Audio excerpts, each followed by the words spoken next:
ఇక మైనారిటీ ప్రజల అభిప్రాయాలు తీసుకొని నన్ను ప్రశ్న వేస్తే నేను దానికి సమాధానం చెప్పాను. రేపు పొద్దున ఏదన్నా ఫ్యూచరే చెప్తుంది. రైట్, ఆ విషయాలు కూడా వద్దాం.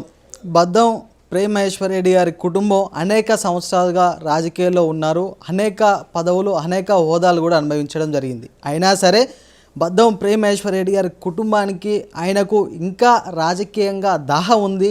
ఆ రాజకీయ దాహం కోసం మీ భార్యను కూడా రాజకీయాల్లోకి ప్రత్యక్ష రాజకీయాల్లోకి తీసుకొస్తారు అనేసి ప్రచారం జరుగుతుంది. అది వాస్తవం కాదా? నేను దానికి తీవ్రంగా ఖండిస్తున్నా. ఎందుకంటే నా ప్రస్థానం 1998లో స్టార్ట్ అయింది ఒక బూత్ ప్రెసిడెంట్ నుంచి అన్న.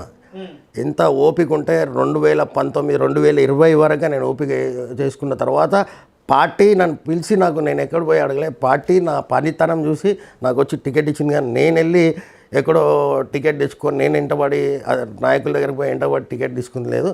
పనే గుర్తింపు, నా పనే నా గుర్తింపు. అంతేగాని మా నాన్నగారు మీకు చెప్పాలి. కార్తీక్ గారు ఒకసారి వినండి. మీరు ప్రశ్న వేసినప్పుడు మీరేదైతే అన్నారు నాన్నగారు అన్నారు. మా నాన్నగారు 2000లో ఆయన ఉస్మానియా సిటీలో ఎంప్లాయీ ఉంటే వాలంటరీ రిటైర్మెంట్ తీసుకొని ఆయన కంటెస్ట్ చేయడం జరిగింది. ఆయన ఉట్టిగా కంటెస్ట్ చేయలే, ఆయన వీఆర్ఎస్ తీసుకొని కంటెస్ట్ చేయాలి. వీఆర్ఎస్ అంటే ఆ సమయంలో ఒక కుటుంబం అంతా రోడ్డు మీద పడే పరిస్థితి, రిజల్ట్లో ఏం తేడా వచ్చినా.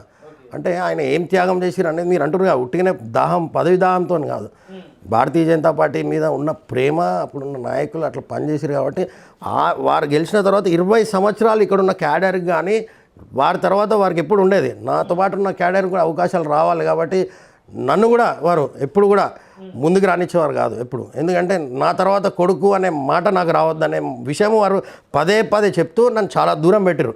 నేను ఎంత యాక్టివ్గా ఉన్నా అని, నన్ను బూత్ ప్రెసిడెంట్ ఉండని, నేను యువమోర్చాలు ఉండని, నన్ను మాత్రం ముందుకు తీసుకురాలేవారు.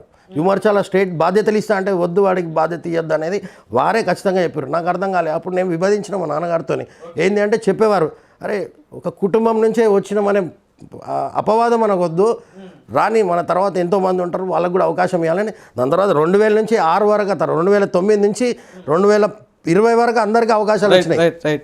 తర్వాత ఎవరు రాక పక్షంలో నేను వచ్చి నిల్చున్నా. అంతేగాని ఏ పదవి దాహం లేదు. ఇప్పుడు కూడా అంటే ప్రిపేర్ కావాలండి, తప్పకుండా ప్రిపేర్ కావాలి. రేపు పొద్దున్న ఎలక్షన్లు వస్తున్నాయి, జిహెచ్ఎంసీ కాలపరిమితి అయిపోయినప్పుడు. డివిజన్ విషయానికి వద్దాం. బద్దం ప్రేమేశ్వర్ రెడ్డి గారు డివిజన్లో బాగా మత రాజకీయాలు చేస్తుండు, ఒక హిందూ మతాన్ని గట్టిగా ప్రోత్సహిస్తుండ అనేసి ఆరోపణలు ఉన్నాయి మీ పైన. వాస్తవం కాదా? బరాబర్ చేస్తాం దాన్ని, ఎందుకు చేయొద్దు? మత రాజకీయాలు ఎందుకంటారు దాన్ని? వాస్తవం కాదు అంటున్నా నేను. కాంగ్రెస్ నాయకులు టోపీ పెట్టుకొని పోతే మత రాజకీయం కాదు, మేము కాషాయ కండువ కప్పుకుంటే మత రాజకీయం అయిపోతుంది. ఎందుకు అట్లా? అంటే డెమోక్రసీ అని మీరే అంటారు, మెజారిటీ ప్రజల అభిప్రాయం అని మనమే అంటాం. ప్రజాస్వామ్యంలో నాకు 90% ప్రజలు హిందువులు ఉన్నారు.